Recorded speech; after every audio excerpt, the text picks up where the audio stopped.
মুঘল সম্রাটের কোনো উত্তরাধিকার দিল্লিতে গিয়ে তার ওই লাইট অ্যান্ড সাউন্ড শো দেখে আর ভাবে এই রকম হাতিশালে হাতি ছিল, ঘোড়াশালে ঘোড়া ছিল, কত সৈন্য সামন্ত ছিল, কিন্তু কিছু আসলে নাই। যিনি ক্ষমতা থেকে পদচ্যুত হয়েছেন উনি যেরকম কথাবার্তাই বলুন না কেন বাংলাদেশে উনি ঢুকতেই পারবেন না। মানে কেউ জানে না উনি যদি একলা ঢোকে, যেরকম নবাব সিরাজদৌল্লা ওই ভগবান গোলাতে গিয়ে আটকে পড়েছিলেন, উনি ঢুকতে পারবেন না বাংলাদেশে, তার দলের লোকজনও পারবে না।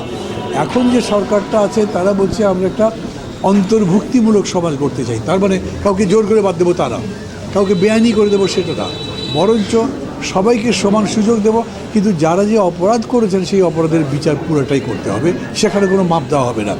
সেইভাবে তারা যদি একবার সাহস রাখেন আসবেন, কিন্তু সেটা তারা করছেন না। উনি পদত্যাগ করেছেন কি করেননি এটা নিয়ে ধোঁয়াশা তারা তৈরি করেছেন।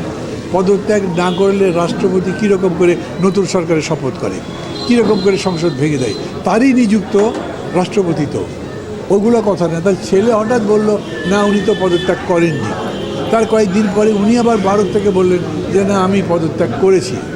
মানে এটা একটা ধোঁয়াশা তৈরির চেষ্টা করছেন যাতে মানুষ একটা কনফিউশনের মধ্যে থাকে।